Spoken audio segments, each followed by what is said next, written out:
This is Pixel Zoo, the show that dives into the wildlife of some of our favourite video games. But what can video game animals tell us about animals in the real world? Well, quite a lot apparently.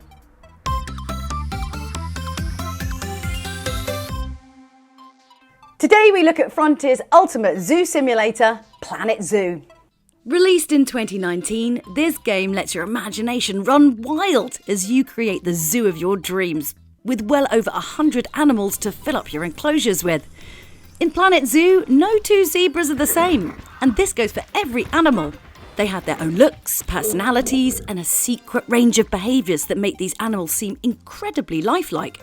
Players can construct detailed habitats, manage their zoo, and meet authentic living animals who think, feel, and explore the world they create around them. The aim of this episode is to find out just what we can learn from the game about these animals. Let's take a look at our top 5 animals from Planet Zoo. First up is the hippopotamus, aka the river horse, weighing up to around 3 tons. Perhaps equally fearsome as it is chubby. The large mouth can open almost 180 degrees, which if you've seen me eat pizza, I'm pretty close.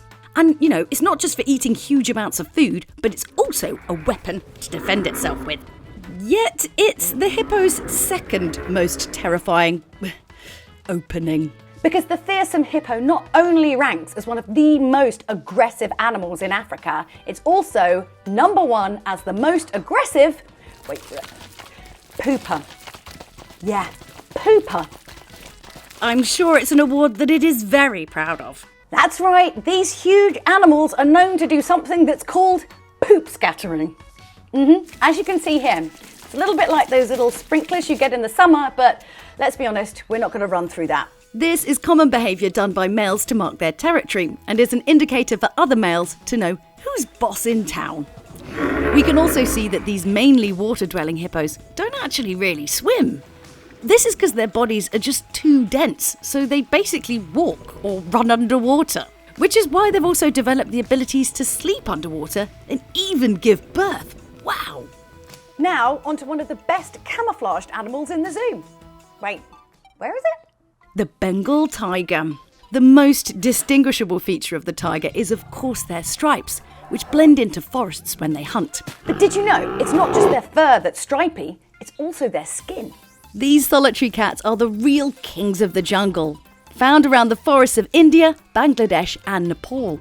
Tigers can get pretty rough when showing affection. They're ferocious predators after all, and they display these instinctive behaviours from a very young age. And this is seen in Planet Zoo too. You can only have 1 or 2 of them in an enclosure before a fight commences. They've got huge teeth and huge sharp claws, and they constantly have to keep them sharp by scratching trees in the wild or, actual scratching posts in the game. Kind of like a cat, except, well, not the sofa, and your mum's not really angry about it. But unlike domesticated cats, tigers can't purr. Instead, they do their own sound to show that they're happy. It's known as chuffing, or a prouston.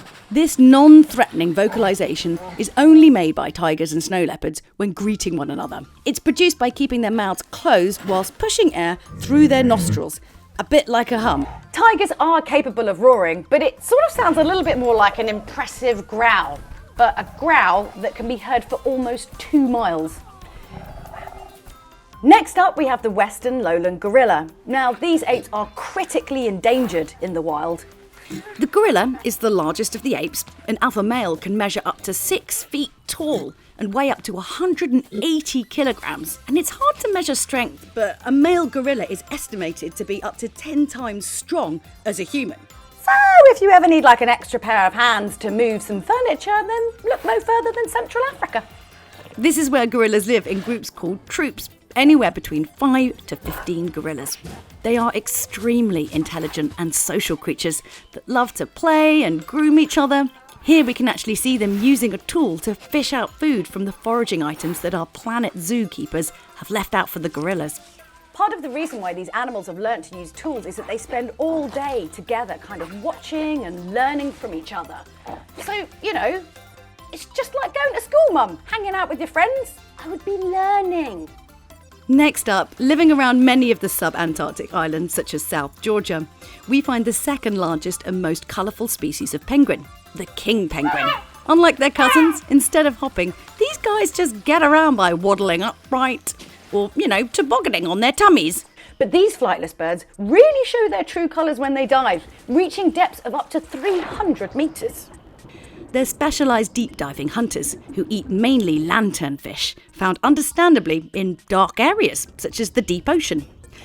Once their bellies are full, they go back to their massive colonies to find their chicks amongst the thousands of identical brown fuzzy babies and feed them. Although we're not sure if these chicks prefer mum or dad's cooking, as to be honest it sounds equally as terrible as it's just a whole bunch of regurgitated fish. It's a little bit like how your parents used to cut up your food when you were young, but way more disgusting. And basically these babies need to have their food partially digested before they can eat it. You're never going to complain about eating vegetables again because there are far worse things your parents could make you eat. One last interesting aspect about these birds is their constant squabbling. King penguin colonies can be up to 200,000 individuals all packed in. And as you can imagine, that's going to lead to some epic flipper-slapping confrontations. And finally, the only truly social cat, the lion. One common myth is that lion prides have kings. He's part of a complex society. This group of lions will normally just have one large male with a beautiful mane, a symbol of his dominance in the pride. But the real power is held by a group of females who do almost everything together. They hunt together, they sleep together, they go to the bathroom together. They also have babies together at the same time, which they all look after and raise together. If these groups aren't balanced right, they'll fight amongst each other, leading to some injuries. And you can even see some scars on the animals that are in the game too. But perhaps they're most famous for their roar that can be heard and felt up to 5 miles away. I thought I was loud. Their deep roar can be loud enough to hurt our hearing if we're standing nearby. And there's even been stories that it might be able to paralyse prey in fear. The amazingly realistic animals in Planet Zoo give us an opportunity to learn a huge amount about their unpixelated cousins in the real world. Join us for the next episode where we'll be diving into another of your favourite games and seeing just what we can learn about the natural world from its pixel zoo.